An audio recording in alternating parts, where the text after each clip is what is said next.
가장 큰 장점은 한 번의 시술로 여러 가지 병변들이 적당선에서 어느 정도 개선이 된다는 얘기예요. 홍조, 검버섯, 잔주름, 부모님 노화된 얼굴에 가장 가성비 있는 시술은 안녕하세요. 저는 리뉴앤영 대표원장 이우석이라고 합니다. 네, 오늘은 IPL에 대해서 말씀드리려고 해요. 그러니까 IPL은 보통 사람들이 이제 레이저라고 많이 표현을 하기는 하는데요, 편의상. 엄밀히 말하면 IPL은 레이저는 아니고요.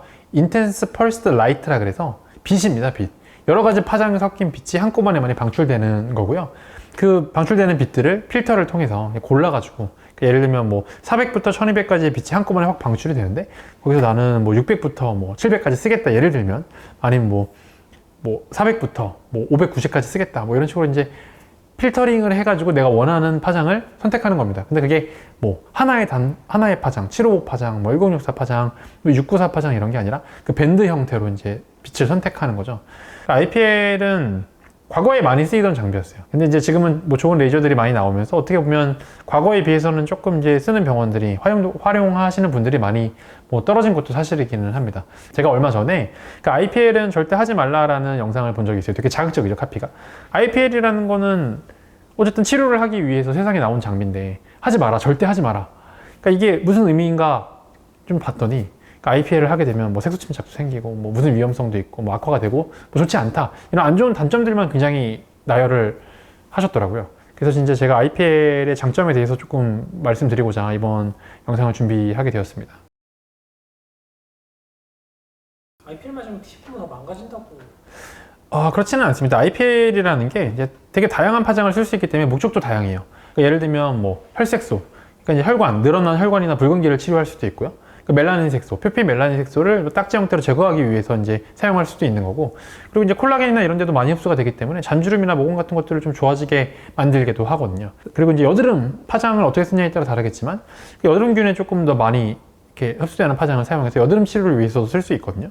근데 이제 지금 제가 말씀드린 세 가지의 효과가 각각 별개는 아니라는 거예요. 물론 선택을 할 때 어떻게 치료를 할지, 어떤 필터링을 할 것인가에 대한 선택을 할 때, 이분은 이제 붉은기가 주된 이제 호소, 어떤 분은 이제 표피색소가 너무 많아가지고 멜라닌 색소를 빨리 없애겠다라는 게 주된 호소. 다를 수 있잖아요. 그럼 이제 약간 센터를 좀 다르게 줄 수는 있어요. 하지만 지금 제가 말씀드렸던 뭐 붉은기 개선, 멜라닌 색소의 개선, 잔주름, 뭐 탄력, 모공의 개선들이 한꺼번에 어느 정도 수준으로 일어난다는 겁니다. 왜냐면 파장을 하나만 선택하는 게 아니잖아요. 그러니까 내가 뭐 500부터 1000까지 쓸 거야, 500부터 900까지 쓸 거야. 그런데 여러 가지가 같이 반응을 하기 때문에, 물론 조금 더 이제 혈관을 공격적으로 해야겠다, 혈관이 더 반응을 시켜야겠다 라고 이제 그 파라미터를 조정할 수도 있는 거지만, IPL의 가장 큰 장점은 한 번의 시술로 여러 가지 병변들이 적당선에서 어느 정도 개선이 된다는 얘기예요.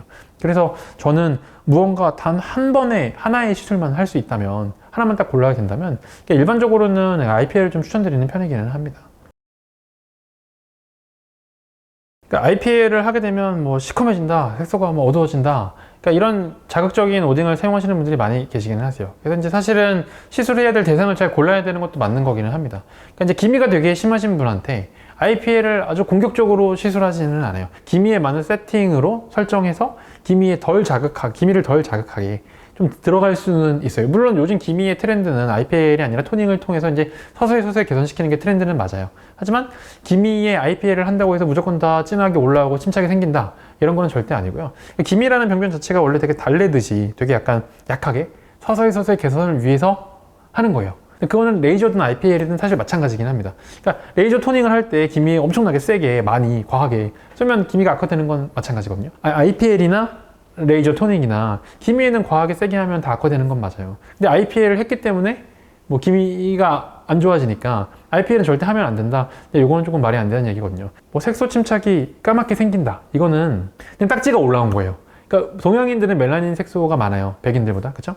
물론 이제 치료를 위해서 IPL을 하는 건데, 그러니까 이제 뭐 흑자라든지 주근깨라든지 표피 색소에만 적당히 반응하게 파라미터를 세팅해서 그런 흑자들, 병변들에만 이제 충분히 반응해서 까맣게 딱지가 생기고, 병변 주변에 있는 정상적인 피부에는 반응을 안 해서 약간 붉어지고 말게 하는 게 IPL의 목적이지만, 뭐 에너지를 조금 세게 쏘게 되면, 그리고 사람들도 피부 상태가 좀 다르잖아요. 좀 피부가 어두우신 분들도 있고 좀 밝으신 분들도 있고요. 그 피부 타입에 따라서 어두우신 분들은 조금 과하게 반응을 해가지고 조금 딱지가 생길 수는 있어요. 그러니까 그러지 않게 이제 조절을 하는 게 당연히 중요하겠죠. 하지만 생길 수 있거든요. 그러니까 까만 건 색소 침착이 아니라 그냥 멜라닌 색소가 반응을 해서 올라온 딱지입니다. 그게 떨어지고 나면 오히려 하얘져요. 더 하얘집니다. 그러니까 이제 저색소반이라는 게 생기게 되거든요. 그래서 이제 색소 침착이 생긴다라는 거는 어떻게 보면 또 이제 IPL에 대한 부작용을 좀 잘못 이해하지 않았나 이런 생각도 들고요. 그러니까 IPL은 생각보다 에너지를 강하게 써서 부작용이 많이 나더라도 그러니까 대부분 잘 회복이 되는 장비예요. 오히려 레이저 같은 것들을 굉장히 강하게 쐈을 때에는 그 병변이 저색소반이 생겼든 아니면 굉장히 심한 색소 침착이 생겼든지 간에 돌아오는데 시간이 더 오래 걸리고 더 힘들어요. 하지만 IPL 병변에 의한 저색소반은 생각보다 굉장히 잘 돌아오는 편이긴 하거든요. 좀 심하더라도. 그래서 오히려 어떻게 보면은 어떤 최악의 부작용을 겪었을 때 그 회복이 되는 정도 역시 IPL이 어떻게 보면 좀 더 안전할 수 있습니다. 그래서 이제 IPL을 조금 더 공격적으로 시술을 할 수 있는 그게 근거가 되기도 하거든요. 그러니까 IPL을 받으시고 나서 그 딱지가 올라오게 되면 그 딱지를 최대한 늦게 떨어지게 하셔야 됩니다. 병변에는 딱지가 생기는 게 정상이고요. 까맣게 흑연가루를 뿌린 것처럼 이렇게 좀 색소가 어두워진 것 같은 그런 딱지가 생기게 되는데 세안하실 때 나도 모르게 이제 떨어져 나가게 되거든요. 시간이 지나면서. 보통 그래도 한 일주일 이상 조금 붙여놓을 수 있으면 좋기는 한데요. 근데 이제 그런 딱지 같은 것들을 관리를 잘 하셔야 그 딱지가 떨어지고 나서 이제 색소 침착이 좀 덜 생기고 이제 그 병변에 대한 관리가 그리고 그 이후에는 이제 선크림 같은 거 좀 잘 바르시고 하셔야죠. 자외선에 너무 노출을 하게 되면 이제 아무래도 이제 이 회복된 지 얼마 안 된 피부가 뭐 색소 침착이나 이런 것들 조금 올라올 수 있다 보니까 그런 후 관리는 당연히 신경 잘 쓰셔야 됩니다. 그러니까 IPL이 효과가 좀 없었다. 그러니까 제가 상담을 하다 보면 이런 얘기 가끔 들어요. 일단은 효과적인 측면에서 조금 드리고 싶은 말씀은 IPL도 장비 종류가 되게 다양해요. 천차만별이에요. 제가 처음에 개원했을 때 썼던 IPL은 좀 저렴한 IPL이었습니다. 뭐 3천만 원 뭐 언더의 장비였죠. 근데 지금 쓰는 건 이제 1억이 넘는 장비이기 때문에 그 에너지 전도율이라든지 뭐 정밀함이라든지 이런 게 좀 차이가 있기 때문에 에너지를 더 얼마나 많이 쓸 수 있는지도 분명히 장비에 따라서 다를 거고요. 그 IPL이라는 장비가 같은 장비를 사용하더라도 시술자에 따라서 굉장히 결과가 천차만별로 차이나는 장비 중에 하나입니다. 시술자가 레이저에 대해서 얼마나 잘 이해하고 있는지에 따라서 IPL 그 파라미터를 설정, 뭐 필터를 어떻게 쓸지, 뭐 펄스 듀레이션 같은 걸 어떻게, 뭐 펄스 딜레이를 어떻게 설정할지를 다양한 경험과 뭐 어떤 공부도 많이 해야 되고 그걸 실제로 적용해서 사례를 또 봐야 되고 그걸 또 수정을 해야 되고 뭐 의사라는 직업 자체가 그 과정의 반복이잖아요. 공부하고 적용해보고 수정하고 많은 케이스를 쌓는 거 그게 굉장히 중요하거든요. 그래서 이제 사람에 따라서 시술하는 사람, 의사의 능력에 따라서 굉장히 차이가 많이 납니다. 그래서 이제 이거를 일반적으로 뭔가 해봤는데 효과가 없다. 그래서 이걸 안 하겠다. 이건 의미가 없는 장비다라고 말하기는 어려울 것 같고요. 제가 지금 이제 이렇게 말씀을 드린 이 사항들을 생각해 보시면 굉장히 공장식으로 돌리기는 어려운 장비입니다. 그래서 요즘에 이제 큰 병원들이 굉장히 많고 이걸 의사 선생님들이 많고 다 각자의 스타일이 좀 다를 수 있는데 균일하게 이제 똑같이 이제 시술하기가 좀 차이가 날 수 있는 거죠.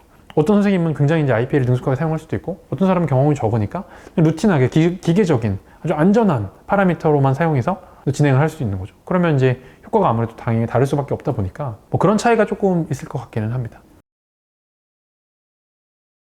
나이가 조금 있으신 노인분들께서 흑자 때문에 이제 병원에 많이 오시는데 검버섯이라고 일단 불리우는 병변이죠. 그런 것들을 치료하기 위해서 IPL을 하시고 나면 색소도 잘 개선이 되지만 딱지 형태로 떨어지면서 확 좋아지거든요. 근데 주름 개선이 정말 드라마틱하게 일어납니다.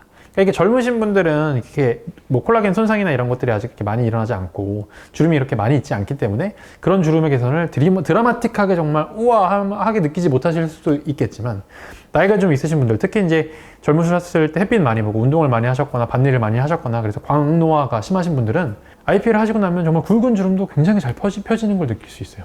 정말 이게 이걸 한 번밖에 안 했는데 이렇게 좋아진다고 싶을 정도로 색소뿐만 아니라 그런 잔주름이라든지 탄력이라든지 이런 것들이 비용 대비 효율이 너무 좋은 거죠. 예, 그래서 저는 IPL을 되게 적극적으로 추천하고 있는 편이기는 합니다. 다른 모든 것들을 떠나서 뭐 제가 주름이 있는데 뭐 어머니한테 아버지한테 뭐 써마지를 해드려도 될까요? 뭐 다 좋은데 일단은 IPL을 한번 해보시는 걸 저는 강력하게 조금 추천드리는 편이긴 합니다. 가성비가 굉장히 좋아요. 정말 주름이 많이 좋아집니다. 그래서 IPL을 너무 이제 색안경을 끼고 이렇게 보지는 마시고, 그러니까 뭔가 이제 고려를 해보실 때 IPL에 대한 것들을 조금 한번 생각을 해보셨으면 좋겠고요. 제가 지금 안타까워서 그래요. 왜냐면 이렇게 좋은 시술인데 이걸 하지 마라.